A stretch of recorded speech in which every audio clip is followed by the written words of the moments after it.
pay raises all around in Clemson today. What's going on, people? Welcome back to the Reefer, Jack the Reefer, and I got another banger video for you guys today. But first off, like, comment, subscribe. Let's be special, baby. Let's be special. So, Dabo came out today and announced who the new coordinators are going to be on offense and defense. And, kind of unsurprisingly, they were internal promotions. He didn't even bother looking externally. So I'm going to pull those tweets up right now.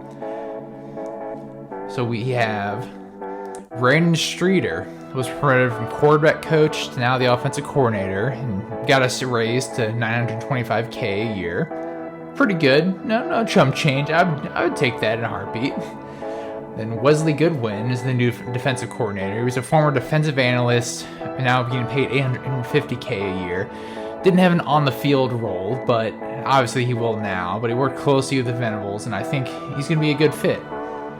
I've heard nothing but good things about him. Then Mickey Kahn, safeties coach, and has now become the co-defensive coordinator as well. Got raised to $800K. Defensive line coach Todd Bates now gotten raised to $715K. And cornerback coach Mike Reed has gotten raised to $700K. Now, keeping Bates and Reed were huge gets, just from a recruiting standpoint. Those guys are really responsible for getting some of those studs that we have back there in the secondary and on our defensive line right now.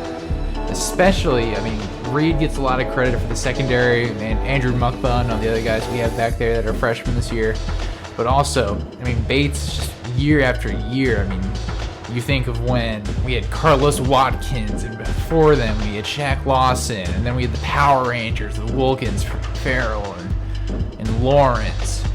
And then we've got Brian Brzee and Miles Murphy. He just keeps the recruiting train rolling. So it's really good for our defensive side of the ball that we were able to keep these guys, even though Brett's taking some guys with him, which he should. Like I said in my last video, that's how the coaching progression works. The coach you report to gets hired somewhere else, you follow him, get promoted, more job experience, and then you kind of keep on going. It's a carousel. So I found it very interesting that Dabo didn't interview anybody externally. And it kind of just shows you the belief system he has in place, that he's hiring the right guys to be graduate assistants or position coaches, and then kind of progressing, bringing them along. And he believes in the system in place, which why shouldn't he? This is our fourth offensive coordinator in Dabo. The previous three have all gone on to be head coaches somewhere else. And time after time, the offense has proved itself that it's been able to produce. Obviously this year, a little bit down on the offensive side of the ball. But the overall picture, we look at the average stock price of the offense. It's at an all-time high right now. Now, this loyalty to Dabo, sometimes he's loyal to a fault, though. I will say. I'll look at guys like James Skalski. There's definitely more talented linebackers on that roster, with guys like Jermaine Trotter Jr. sitting back playing special teams only. I think Jermaine Trotter Jr. is going to be in for a big year next year if he can get on the field, which I think he should. He's super talented. Dad was an all-pro in the NFL. He's got the genes. You look at him on the field, he does not look like a freshman at all. I will tell you that much. He does not look like a freshman. He is a absolute stud physically. And I think he should be on the field.